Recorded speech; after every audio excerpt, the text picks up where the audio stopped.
Excel PU college ಗುರುವಾಯಿನಕೆರೆ, ಕರ್ನಾಟಕದ number 1 PU college. Admissions open now. ಒಂದೆಡೆ ಸಿಐಡಿಯಿಂದ ತನಿಖೆ, ಇತ್ತ ರಾಜಕೀಯದ ಹೋರಾಟ. ಬಳ್ಳಾರಿ ಗಲಭೆ ಪ್ರಕರಣ ಬಗ್ಗೆ ಬೃಹತ್ ಹೋರಾಟಕ್ಕೆ ಪ್ಲಾನ್ ಮಾಡಿಕೊಳ್ಳಲಾಗ್ತಾ ಇದೆ. ಜನವರಿ 17ನೇ ತಾರೀಕರಂದು ಒಂದು ಸಮಾವೇಶನ ಮಾಡಬೇಕು, ಪಾದಯಾತ್ರೆಗೂ ಕೂಡ ತಯಾರಿನ ಮಾಡ್ಕೋಬೇಕು, ಅದೇ ವೇದಿಕೆಯಲ್ಲಿ ಘೋಷಣೆಯನ್ನ ಮಾಡಬೇಕು. ಈ ನಿಟ್ಟಿನಲ್ಲಿ ಯೋಜನೆಯನ್ನ ಹಾಕಿಕೊಳ್ಳಲಾಗ್ತಾ ಇದೆ. ಜನವರಿ 17ರಂದು ಪಾದಯಾತ್ರೆ ನಡೆಸೋಕ್ಕೂ ಕೂಡ ತಯಾರಿನ ಮಾಡಿಕೊಳ್ಳಲಾಗ್ತಾ ಇದೆ. ಗಲಭೆ ಫೈರಿಂಗ್ ಬಳಿಕ ರೆಡ್ಡಿ ಬ್ರದರ್ಸ್ ರಾಮುಲು ಒಗ್ಗಟ್ಟನ್ನ ಪ್ರದರ್ಶನ ಮಾಡ್ತಾ ಇದ್ದಾರೆ. ಇದರ ಬೆನ್ನಲ್ಲೇ ರಾಜಕೀಯವಾಗಿ ಬಲಗೊಳ್ಳೋದಕ್ಕೂ ಕೂಡ ಸಿದ್ಧತೆಯನ್ನು ನಡೆಸ್ತಾ ಇದ್ದಾರೆ. ಫೈರಿಂಗ್ ಕೇಸ್ನ ರಾಜಕೀಯ ಅಸ್ತ್ರವಾಗಿಸೋಕೆ ತೆರೆಮರೆಯಲ್ಲಿ ಸಿದ್ಧತೆಗಳಾಗ್ತಾ ಇದೆ.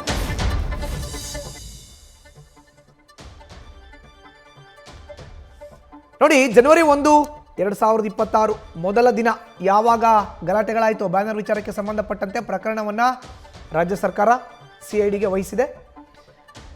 ಈಗ ಪಾದಯಾತ್ರೆಗೂ ಕೂಡ ತೆರೆಮರೆಯಲ್ಲಿ ಸಿದ್ಧತೆಗಳಾಗ್ತಾ ಇದೆ. ಹೆಚ್ಚಿನ ಮಾಹಿತಿ ನೀಡಿದರೆ ನಮ್ಮ ಪ್ರತಿನಿಧಿ ಶಿವಾನಂದ್ ಈಗ ನೇರ ಸಂಪರ್ಕಕ್ಕೆ ಜಾಯ್ನ್ ಆಗಿದ್ದಾರೆ. ಶಿವಾನಂದ, ನೋಡಿ, ಈಗ ಜನವರಿ 17ನೇ ತಾರೀಕು ಒಂದು ಸಮಾವೇಶನ ಮಾಡೋದು, ಈ ಮೂಲಕ ಪಾದಯಾತ್ರೆಗೂ ಕೂಡ ಅವತ್ತೇ ಅಧಿಕೃತವಾಗಿ ನಿರ್ಧಾರವನ್ನ ಮಾಡಿ ದಿನಾಂಕವನ್ನ ಘೋಷಣೆ ಮಾಡುವಂತ ನಿಟ್ಟಿನಲ್ಲಿ ಒಂದಷ್ಟು ಯೋಜನೆ ಆಗ್ತಾ ಇರುವಂತದ್ದು. ಶಿವಾನಂದ. ಮಧುಸೂದನ್, ಬಳ್ಳಾರಿಯ ಗಲಭೆ ಪ್ರಕರಣಕ್ಕೆ ಸಂಬಂಧಪಟ್ಟಂತೆ ಈಗಾಗಲೇ ಸಿಐಡಿ ಅಧಿಕಾರಿಗಳು ಕೂಡ ಎಂಟ್ರಿಯನ್ನು ಕೊಟ್ಟಿರುವಂಥದ್ದು. ಸ್ಮಾರ್ಟ್ ಮರ್ಜರ್ ಮಾಡುವ ಮೂಲಕ ಎಲ್ಲವನ್ನು ಕೂಡ ಈಗ ಸಮಗ್ರವಾಗಿ ಮಾಹಿತಿ ಪಡೆಯುವಂಥ ಒಂದು ಕೆಲಸವನ್ನ ಮಾಡ್ತಾ ಇದ್ದಾರೆ. ಇತ್ತ ಬಿಜೆಪಿ ಇದಕ್ಕೆ ಪ್ರತಿಯಾಗಿ ಮತ್ತೊಂದು ಹಂತದ ಪ್ಲಾನ್ಗಳನ್ನು ಮಾಡ್ಕೊಳ್ತಾ ಇದೆ. ಅದರಲ್ಲೂ ಕೂಡ ಮುಖ್ಯವಾಗಿ ಬಳ್ಳಾರಿಯಲ್ಲಿ ರಾಜಕೀಯ ಅಸ್ತಿತ್ವವನ್ನು ಮತ್ತಷ್ಟು ಪ್ರಬಲತ್ವಕ್ಕಾಗಿ ಈಗ ಬಿಜೆಪಿಯಿಂದ 17ನೇ ತಾರೀಕಿನಂದು ದೊಡ್ಡ ಮಟ್ಟದ ಪ್ರತಿಭಟನೆಗೆ ಈಗ ಪ್ಲಾನ್ ಅನ್ನ ಮಾಡಿಕೊಂಡಿರುವಂಥದ್ದು. ಈ ಒಂದು ಗಲಭೆ ಬಳಿಕ ದೂರ ಇದ್ದಂತ ಏನು ರೆಡ್ಡಿ ಬ್ರದರ್ಸ್ ಆಗಿರ್ಬೋದು, ರಾಮ್ಲು ಅವರು ಆಗಿರ್ಬೋದು, ಎಲ್ಲರೂ ಕೂಡ ಈಗ ಒಂದೇ ವೇದಿಕೆಗೆ ಬಂದಿರುವಂಥದ್ದು. ಇದನ್ನೇ ಅಸ್ತ್ರವಾಗಿಟ್ಟುಕೊಂಡು ಬಳ್ಳಾರಿಯಲ್ಲಿ ಮತ್ತೆ ತಮ್ಮ ರಾಜಕೀಯ ಶಕ್ತಿಯನ್ನು ಹೆಚ್ಚಿಸ್ಕೊಳ್ಬೇಕು, ಜೊತೆಗೆ ನಾವೇ ಬಳ್ಳಾರಿಯಲ್ಲಿ ಕಿಂಗ್ ಅನ್ನುವಂಥ ಒಂದು ನಿಟ್ಟಿನಲ್ಲಿ ಈಗ ಬಿಂಬಿಸ್ಕೊಳ್ಳುವಂಥ ಒಂದು ನಿಟ್ಟಿನಲ್ಲಿ ಈಗ ಇದೇ ಒಂದು ಗಲಭೆ ವಿಚಾರವನ್ನ ಈಗ ಪ್ರಬಲವಾಗಿ ಬಳಸೋಕೆ ಕೂಡ ಮುಂದಾಗಿರುವಂಥದ್ದು. ಈ ನಿಟ್ಟಿನಲ್ಲಿ ನಿನ್ನೆ ತಾನೇ ಜನಾರ್ದನ್ ರೆಡ್ಡಿ ಅವರ ಬರ್ತಡೇ ಇತ್ತು. ಆ ಒಂದು ಸಂದರ್ಭದಲ್ಲಿ ಯಾವುದೇ ಒಂದು ಬ್ಯಾನರ್ಗಳಾಗಲಿ ಅಥವಾ ದೊಡ್ಡ ಮಟ್ಟದ ಆಚರಣೆಗಳಿಗೆ ಅವರು ಕಡಿವಾಣ ಹಾಕಿರುವಂಥದ್ದು. ಮೊನ್ನೆ ಬೆಂಗಳೂರಿಗೂ ಕೂಡ ಭೇಟಿಯನ್ನ ಮಾಡಿ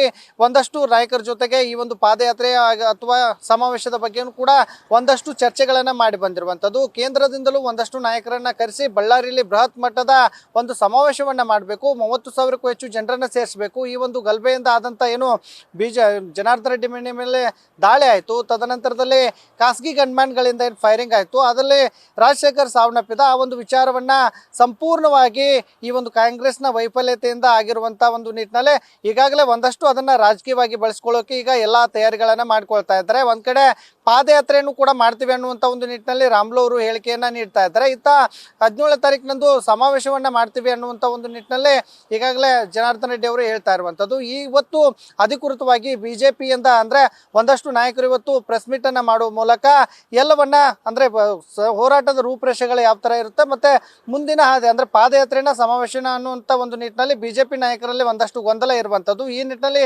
ಎಲ್ಲದಕ್ಕೂ ಕೂಡ ಇವತ್ತು ಅಧಿಕೃತವಾಗಿ ಒಂದಷ್ಟು ಯೋಜನೆಗಳಂತಂದ್ರೆ ಹೋರಾಟದ ರೂಪರೇಷೆಗಳನ್ನ ಇವತ್ತು ಪ್ರಕಟಿಸುವಂತ ಒಂದು ಸಾಧ್ಯತೆ ಇದೆ. ಇದೇ ಒಂದು ಗಲಭೆಯನ್ನ ವಿಚಾರವನ್ನ ಇಟ್ಟುಕೊಂಡು ಈಗ ರೆಡ್ಡಿ ಅಂಡ್ ಟೀಮ್ ಏನಿದೆ ಇದನ್ನ ಪ್ರಬಲವಾಗಿ ಬಳಸುವ ಮೂಲಕ ಮತ್ತೆ ಕಾಂಗ್ರೆಸ್ನ ವೈಫಲ್ಯತೆಯನ್ನ ಎತ್ತಿ ಇಡಬೇಕು, ಜೊತೆಗೆ ಭರತ್ ರೆಡ್ಡಿ ಅವರು ಬಂಧನ ಆಗುವವರೆಗೂ ಕೂಡ ನಾವು ಈ ಒಂದು ಹೋರಾಟದಿಂದ ಹಿಂದೆ ಸರಿಯಲ್ಲ ಅನ್ನುವಂಥ ಒಂದು ನಿಟ್ಟಿನಲ್ಲಿ ಈಗ ರೆಡ್ಡಿ ಬ್ರದರ್ಸ್ ಖಡಕ್ ಆಗಿ ಎಚ್ಚರಿಕೆಯನ್ನ ಸರ್ಕಾರಕ್ಕೆ ನೀಡ್ತಾ ಇರುವಂತದ್ದು. ಮಧುಸೂದನ್.